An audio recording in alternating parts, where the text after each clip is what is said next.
Hello everyone, हमारा जो आज का टॉपिक है वो है pre conception care and preparing for the parenthood. तो आज के सेशन में हम प्री कंसेप्शन केयर डिस्कस करेंगे। उसके नेक्स्ट वीडियो में हम प्रिपेयरिंग फॉर द पेरेंटहुड को डिस्कस करेंगे। तो फर्स्टली प्री कंसेप्शन केयर क्या है वो देख लेते हैं। Care about pregnancy, it course and outcome well before the time of actual conception is called pre conception care. मतलब बच्चा पेट में आने के पहले जो केयर प्रोवाइड करते हैं उसको प्री कंसेप्शन केयर बोलते हैं। इन अदर वर्ड्स, अगर प्रेगनेंसी नहीं हुई है, प्रेगनेंसी प्लान करनी है, तो उसके पहले एक दो महीने पहले जो हम प्लानिंग करते हैं उस पीरियड को हम क्या बोलते हैं? Pre conception care. उसके पहले जो केयर लेते हैं उसको बोलते हैं। Okay, it ensure that a women इंटर्स pregnancy with an optimal state of health which would be safe both for herself and for her fetus। Okay, तो ये क्या करता है? ये इंश्योर करता है कि जो बच्चा हो वो क्या हो, और जो बच्चा और जो मदर है वो क्या हो? सेफ हो। ओके, और उनको कोई भी प्रॉब्लम ना हो। इसका यूज़ हम देख लेते हैं। यूजेस क्या क्या हैं? Maternal health is optimize pre conceptionally. जो मैटरनल हेल्थ है वो पहले ही हमें ऑप्टिमाइज़ करनी चाहिए कंसेप्शन से पहले, ताकि अगर कोई प्रॉब्लम हो तो हम उसको कम कर सकें या उसको एकदम से हटा सकें। Okay, problems of overweight, underweight, anaemia, abnormal papiculus smears are evaluated and treated appropriately। इसका यूज़ ये है कि जो भी प्रॉब्लम्स हैं, जैसे ओवरवेट की ज़्यादा वेट, कम वेट होना, एनीमिया की प्रॉब्लम होना और कोई भी एबनॉर्मल प्रॉब्लम होना, तो उसको क्या करें? हम पहले ही ट्रीट कर सकें और उसको इवैल्यूएट कर सकें कि वो कितना ज़्यादा हार्मफुल हो सकता है। ओके, नेक्स्ट है importance of parental diagnosis for chromosomal और जेनेटिक डिजीज़ आर डिस्कस्ड। ठीक है, ये ज़्यादा ज़रूरी किस लिए है कि जो जेनेटिक या क्रोमोसोमल डिजीज़ है उनको जल्दी से जल्दी डिटेक्ट किया जा सके और उसका ट्रीटमेंट किया जा सके। क्योंकि जो जेनेटिक डिजीज़ होती हैं वो अगर बच्चे को हो गई तो फिर आप उसको नहीं हटा सकते हैं। बट अगर आप प्री कंसेप्शन केयर लेते हैं पहले ही से ही, तो उसमें क्या होता है? उस चीज़ को कम की जा सकती है, उस चीज़ को प्रॉपरली हटाई जा सकती है, ताकि जो बेबी हो वो हेल्दी एंड सेफ हो। ओके, नेक्स्ट है base line health status and BPR recorded.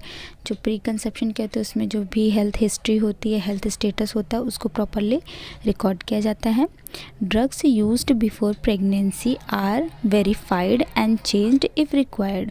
जो भी प्रेगनेंसी में या प्रेगनेंसी के पहले चलने वाली दवाइयाँ होती हैं उनको किया जाता है? वेरीफाइड किया जाता है, मतलब चेक किया जाता है, और अगर ज़रूरत है तो उसको चेंज भी करते हैं। ठीक है, फोलिक एसिड सप्लीमेंटेशंस इन लो रिस्क वुमेन। ठीक है, 5 mg per day in high risk women, folic acid supplementation 0.5 mg per day in low risk women and 5 mg per day in high risk women. ठीक है, जिन women को ज़्यादा chances है कि उनके बच्चे को न्यूरल ट्यूब डिफेक्ट हो सकता है उनको कितना देते हैं? 5 mg, और जिन औरतों को कोई चांस नहीं है, कम है, उनको कितना देते हैं? 4.5 mg folic acid supplementation provide करते हैं। Okay, starting 6 weeks prior to conception up to 12 week of pregnancy can reduce the incidence of neural tube defect। ये क्यों देते हैं? न्यूरल ट्यूब डिफेक्ट के इंसिडेंस को कम करने के लिए। और ये 6 वीक पहले से स्टार्ट कर देते हैं, कंसेप्शन के पहले, मतलब जब मेल फीमेल इंटीमेट नहीं हुए रहते हैं उसके पहले से 6 वीक पहले से स्टार्ट कर देते हैं। और कब तक उसको देते हैं हम? जब तक कि 12 वीक नहीं हो जाते प्रेगनेंसी के। Okay, next, rubella and hepatitis immunization is a non-immune woman is offered। ठीक है, रूबेला और हेपेटाइटिस के भी इंजेक्शन्स लगवाए जाते हैं ताकि जो बेबी और मदर है दोनों सेफ रहें।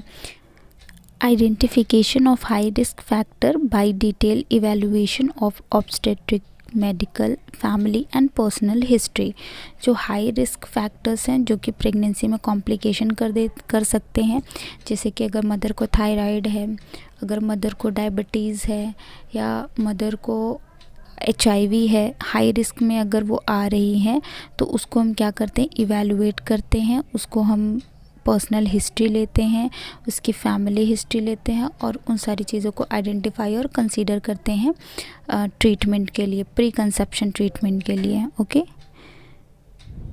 Next, patient with medical disorder and complication like diabetes, heart disease should be optimally controlled before they try pregnancy, as there are effect of the disease on pregnancy and also effect of pregnancy on the disease। Okay, इसमें क्या करते हैं, जो patient है उसका जो medical disorder है उसको हम कंसीडर करते हैं, डायबिटीज़ हो सकता है, हार्ट डिजीज़ हो सकती है, ताकि ये प्रेगनेंसी को जो डिज़ीज़ है वो अफेक्ट ना करे और जो प्रेगनेंसी है वो डिज़ीज़ को अफेक्ट ना करे। मतलब कि ऐसा ना हो कि डिज़ीज़ की वजह से प्रेगनेंसी में कॉम्प्लिकेशन हो और बच्चे को कोई प्रॉब्लम आ जाए, और ऐसा भी ना हो कि प्रेगनेंसी की वजह से वो जो डिज़ीज़ कंडीशन है वो ज़्यादा बढ़ जाए। ओके, सो आई होप आप लोग को इतना समझ में आया होगा। That's all, thank you, please like and subscribe my channel.